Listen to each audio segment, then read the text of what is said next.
Hey, what's going on, guys? Brian Kelly here from Zombie Guitar. Here in this video I want to talk about the pentatonic scale. So we're going to look at the minor pentatonic scale and the major pentatonic scale in this video, but we're not going to be looking at it in the traditional box pattern manner that you're probably used to. So I do have lessons on the 5 pentatonic positions. You can look at them below. There's a 2-part series that I did on that. Links to that will be below. But in this video we're going to be looking at this in a diagonal type of fashion. So I call this the 2-3 method. So one string is going to have 2 notes on it, then the next string is going to have 3 notes on it. You're then going to move diagonally this way, and then you're going to play 2 notes on one string, 3 notes on the next string. Then you're going to move diagonally this way, then 2 notes, then 3 notes. So every other string is going to alternate between 2 notes and 3 notes, and we're going to be moving like this, and you're not even going to be thinking in terms of box patterns. So this is a pretty cool way of visualizing the pentatonic scale, in my opinion. I think you're going to like it, so let's get started. Alright, so let's start off with our minor pentatonic scale. So we're going to use the A minor pentatonic scale, and then in the next part we're going to look at the A major pentatonic scale. Both are going to have the scale root A.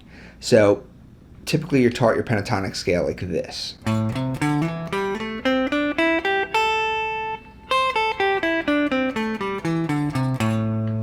This is going to be your pentatonic position 1, and that's a box pattern.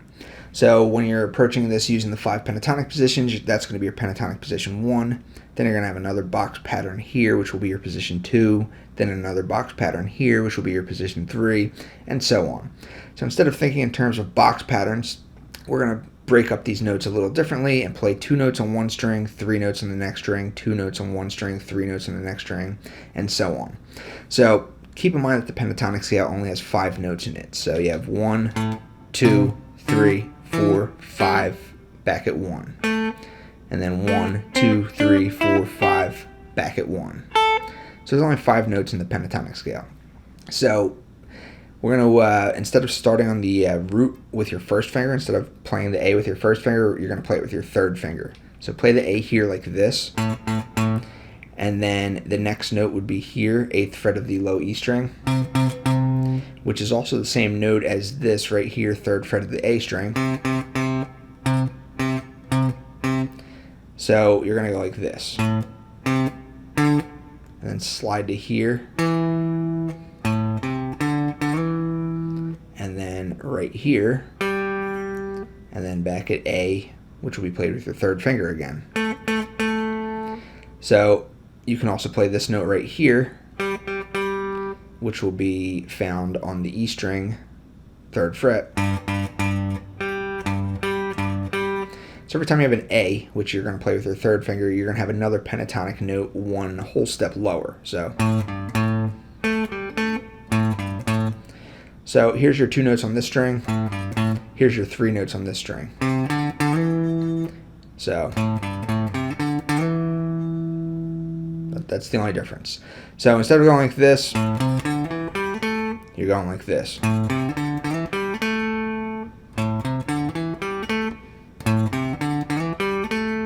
And then you can always throw in this note too.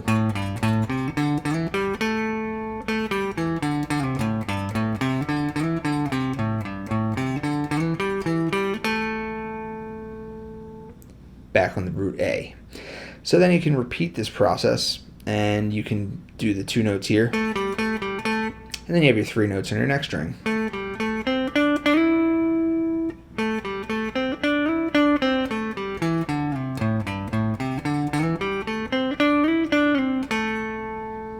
Alright, so you have 2 notes, 3 notes, 2 notes, 3 notes. And then when you get to the B string, your note A is going to be found here, 10th fret. So again, play that with your third finger. You have that 1 note that's available 1 whole step lower. And then you have your 3 notes here.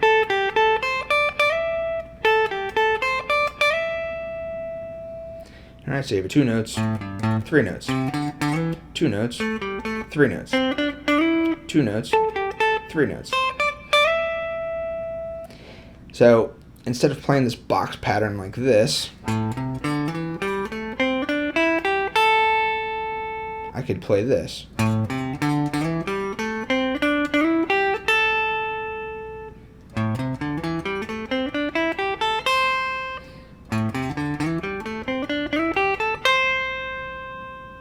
See how that's working? So we're just kind of changing the way that we're viewing this. We're breaking apart a box pattern into groupings of 2 and 3. So the cool thing about this is you just have to know where your notes A are, or whatever your scale root is. If you're playing B minor pentatonic, you want to know where your note B's are. If you're playing the D minor pentatonic, you want to know where your note D's are. So if you know where your notes are on the low E string, it's pretty easy to find the rest of the notes. So if your note A is here on the 5th fret low E string, your next A is going to be 2 strings higher and then 2 frets up. So here's your next A. And then your next A is going to be 2 strings higher and then 3 frets up. So here's your next A. So A, A, A. Every time you have an A, you play it with your 3rd finger, and then you do this. You have that, and then you have your 3 notes. Find an A here, find an A here. It's that simple. And then the same thing works if you have an A here. Here's an A on the 12th fret of the A string. 2 strings higher, 2 frets up, there's your next A. And then here's your next A, 2 strings higher, and then 3 frets up. You have an A down here. If that's A, that's A. 2 strings higher, 2 frets up, there's A. So anywhere you have an A, just simply play it with your 3rd finger. Or if you have an A here. It's a little confusing when you're on the G and the B string because you have to do that shift. So when you're here, you're going to have to play it like this. So if you're playing the A on the G string, it may help to play it with your 2nd finger instead of your 3rd finger, but you'll hear it. You'll hear if you're on or off. But anywhere you can find an A, you have a cluster of 2 notes on that same string, and then the following string is going to have a cluster of 3 notes. So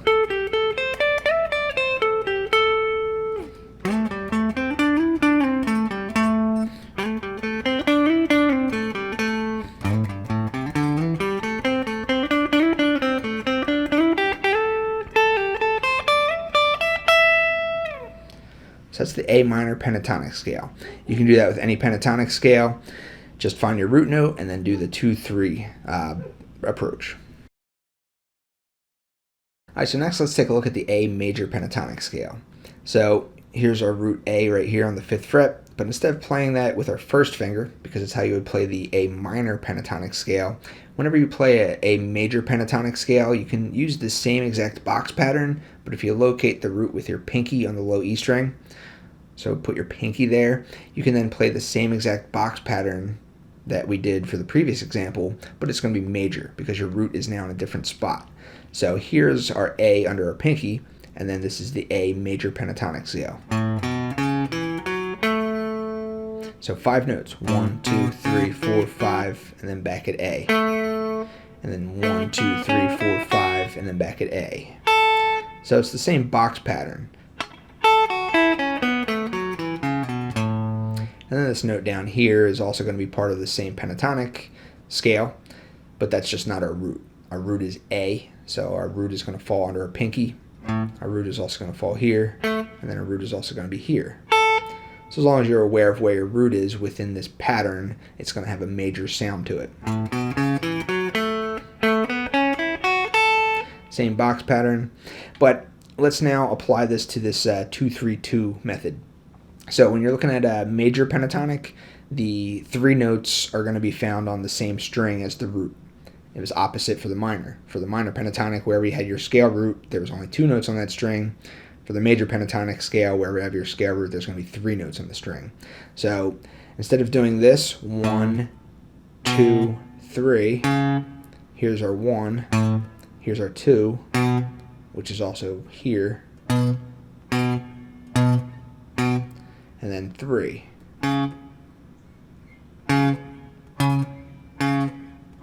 So instead of doing 1, 2, 3, we're going to do 1, 2, 3.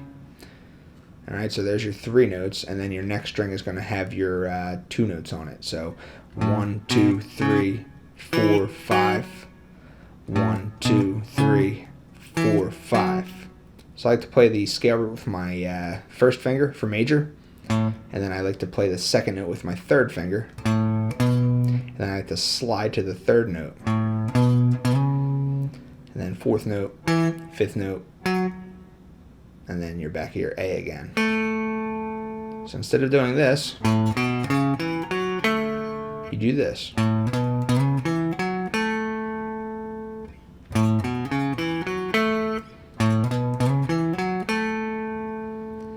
Alright, so 3 notes on one string, 2 notes on the next string. And then you know that you're going to have 3 notes on the next string. So here's your A, A, A. So if there's your A, play that with your first finger and then play 3 notes. So and then you're going to have your A here. Here's A, here's A, here's A.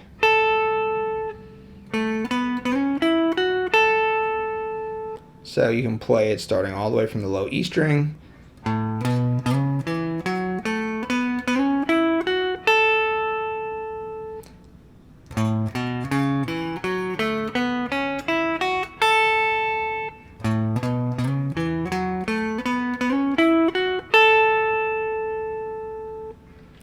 Alright, again, 3 notes on one string, 2 notes on the next string, 3 notes, 2 notes, 3 notes, 2 notes. Every other string is going to be 2, every other note or every other string is going to be 3 notes.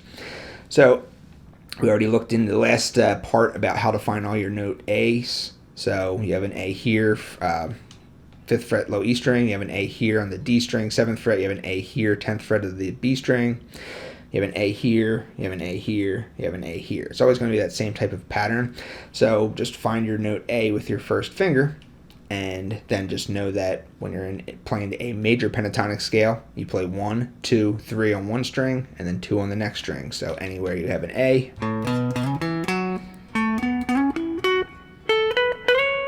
keeping in mind that you have to do that shift once you get to the B string. So if you accidentally make a mistake and don't remember to do that shift, it's going to sound wrong. So if you mess up, it'll sound like this. So you'll know immediately that they have to do that shift. So anywhere there's an A.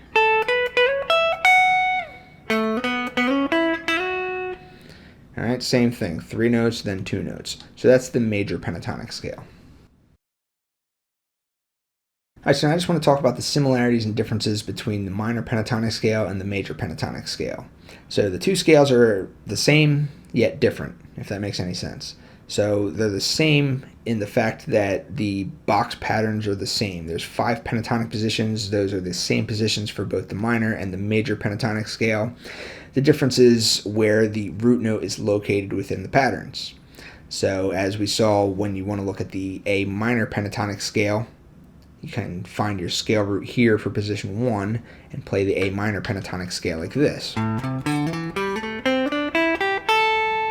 that's your A minor pentatonic scale position 1.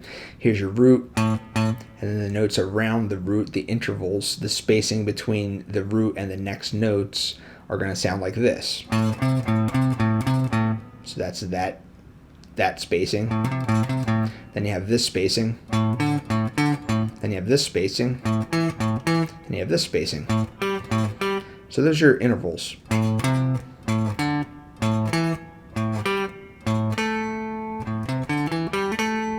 So that's your minor pentatonic. So your scale roots A are located here, here, and here.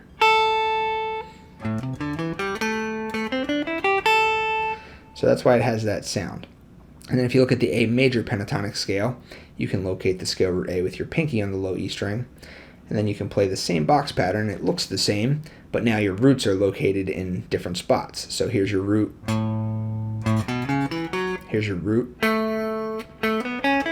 here's your root. So the intervals are different. So this to this, this to this, this to this, this to this, this to this.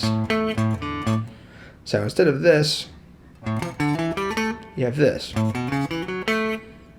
So it's all about the spacing.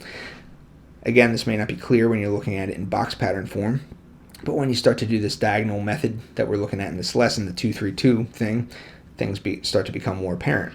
So the scale formula for the minor pentatonic scale is 1, flat 3, 4, 5, flat 7, 1. So that's just, it all comes from the major scale, as I talked about in the last lesson. Post a link to that below. 1, flat 3, 4, 5, flat 7, 1. So if this is your A major scale right here, 1, 2, 3, 4, 5, 6, 7, 1.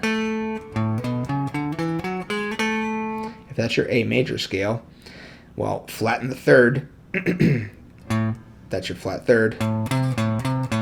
Major third, or just a regular third. Flat third. So 1, flat 3. So there's no 2.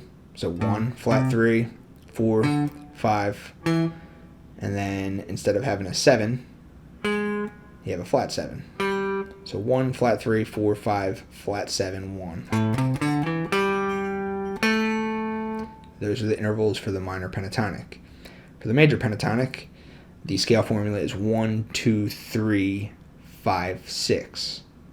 Again, that's all coming from the major scale. So if this is your A major scale, 1, 2, 3, 4, 5, 6, 7, 1.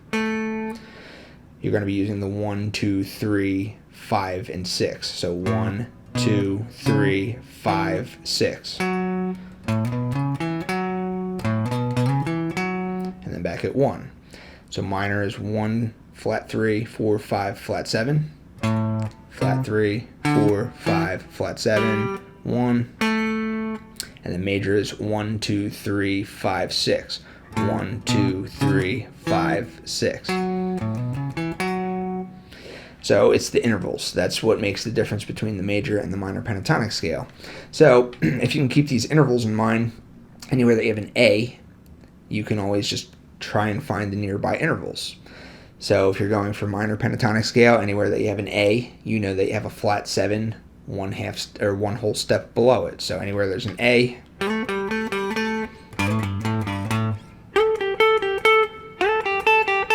or anywhere you have an A, you have your next note. If you're going for A minor, you have your next note 1.5 steps higher. That would be your flat third. So here's your A.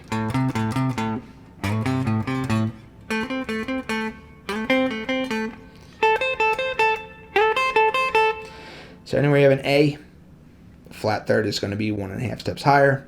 Flat seventh is going to be one whole step lower. So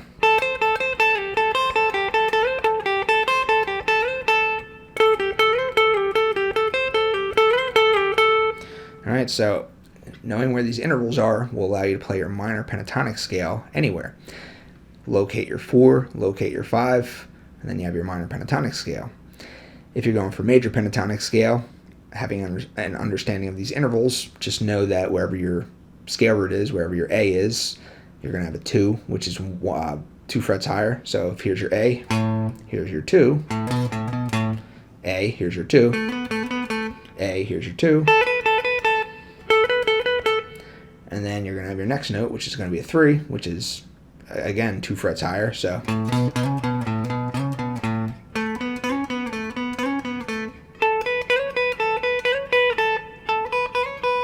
anywhere you have an A, you're going to have that 1, 2, 3, and then you just have to figure out where your 5 and 6 are.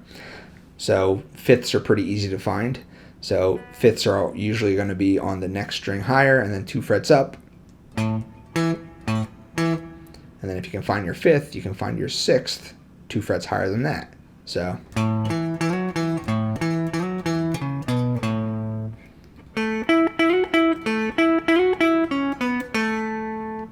so knowing the scale formula, knowing the intervals, will allow you to play your major pentatonic scale wherever you're at, as long as you know where the scale root is, and same thing for the minor pentatonic. So really start to think about intervals, start to understand this stuff. I'm seeing that a lot of people are liking this, so next lesson may be about intervals, I'm not sure yet, but give this stuff a shot, have fun with it. It's just a different way to visualize the pentatonic scale, minor, major. Understand that they're the same as far as the box patterns go, but they're different as far as intervals go, which is what creates the sound. All right, so that's going to be it for this lesson. Hope you guys enjoyed it. I'll see you next time. Thanks for watching.